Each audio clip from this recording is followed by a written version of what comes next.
Today I'm going to run some grooves into the sides of these two side stiles and the bottom rail and the top rail to accept that floating panel that we made yesterday.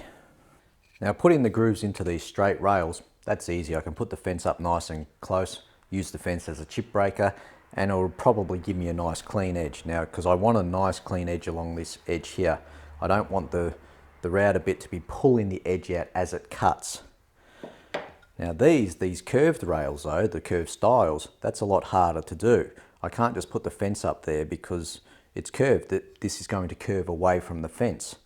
So this edge will be effectively unsupported by anything as it cuts. And if you look at this footage now, you can clearly see just how splintery this black wood is. And that's cutting with the grain, that's cutting downhill.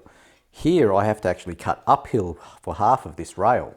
So I don't like my chances of getting a nice clean edge on the front of the groove that I'm about to create.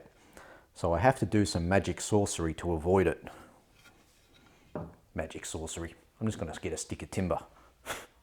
So if I just get a random stick of timber, put my curved rail or curved stile on the front of it, and about that much will do, and just mark the curve on the front here.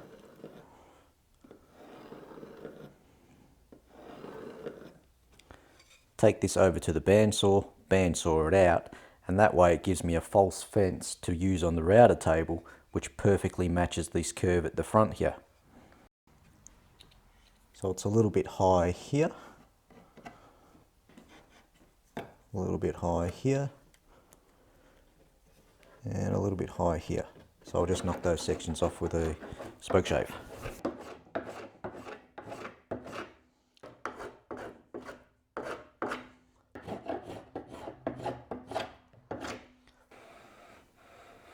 Close enough. Alright, so what's going on here is that I've got a 1/4 inch slot cutter installed into my router table, which can't actually spin at the moment because my brand new router fence doesn't have a slot in the fence wide enough to allow this cutter to go through. It's too small by about 2 millimeters, but I'll take care of that in just a minute. And then I've got my custom made curved fence there that matches this curve on the side stile of the bedside.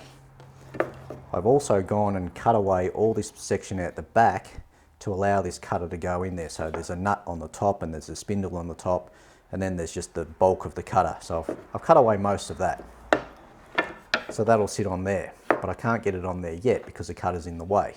So what I need to do is I need to lower the cutter down below the table. Then I can clamp this fence into position.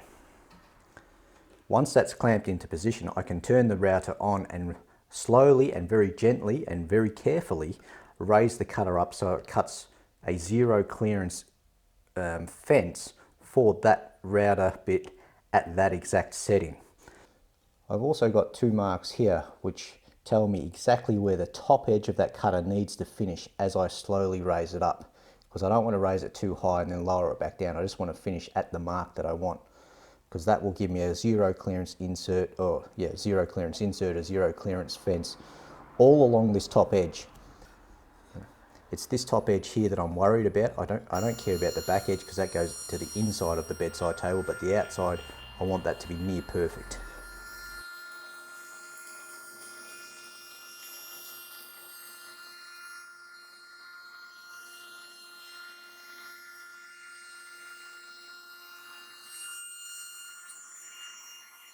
So there we have it. It worked absolutely perfectly.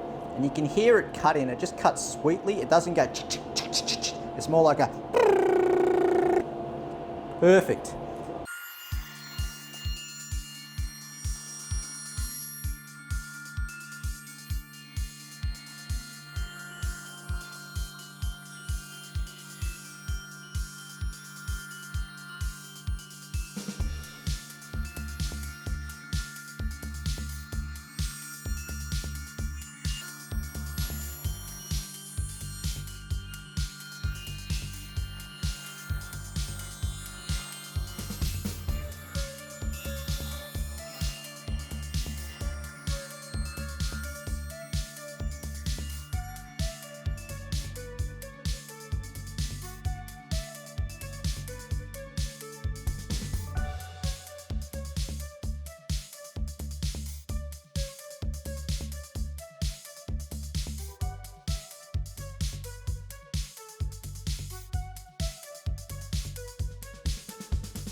and then taking the distance between this shoulder and that shoulder, plus the groove and that groove, which is 6mm and 6mm, I end up with 478. That's just the number I need to dock this panel to. And the same thing here, because these are curved, I need to cut this panel to straight down here, making sure the join remains dead center. So I'm going to have to take a rip off here and a rip off there, whatever this distance is across the bottom there, or the top is the same. So it's 278 on this one.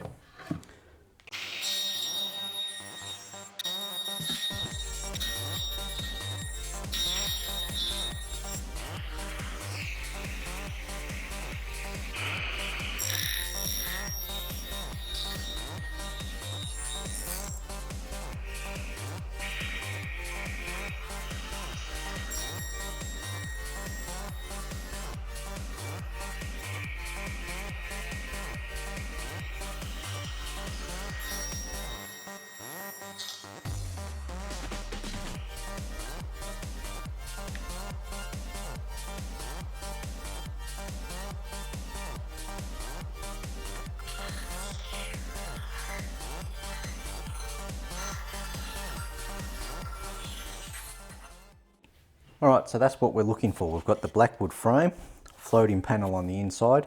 Now I've just smooth planed that, so it's very, very smooth, very, very shiny. And I've done that so that it actually fits inside the groove. I didn't want to make it fit inside the groove over at the thicknesser, because I'd have to come over here and smooth plane it or sand it or scrape it or do something and just make it smaller again. So you'd end up with a massive gap between the panel and the grooves there. So I didn't want that. And there is a gap there, it's only small, but you can't get it perfect. And if you do, it just doesn't work. So that panel there, I don't know how well you'd see. Let's see if we can see this or not. Well, that panel slides back and forward inside those grooves. Only a couple of millimeters. Like, I only need to allow, well, like 1/2 mil of expansion and maybe 1 millimeter of contraction on this panel here, but it's not going to move very far anyway. So the panel's smoothed out, but I want to smooth out the inside faces of these rails and stiles. I don't want to touch the faces yet because they're going to get glue here and it's not going to be level when I glue them up. So I'll leave them alone and I'll sand them up afterwards. But for now, I want to smooth out those edges.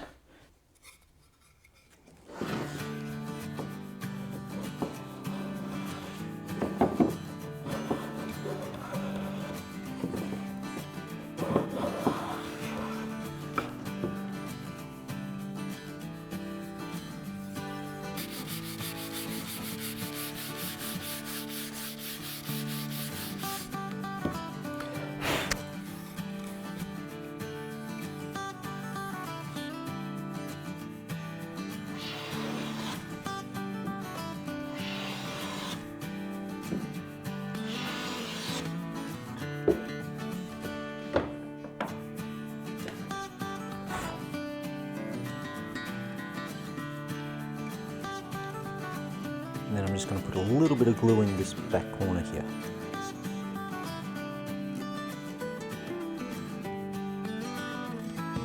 That'll just stop it from rocking around.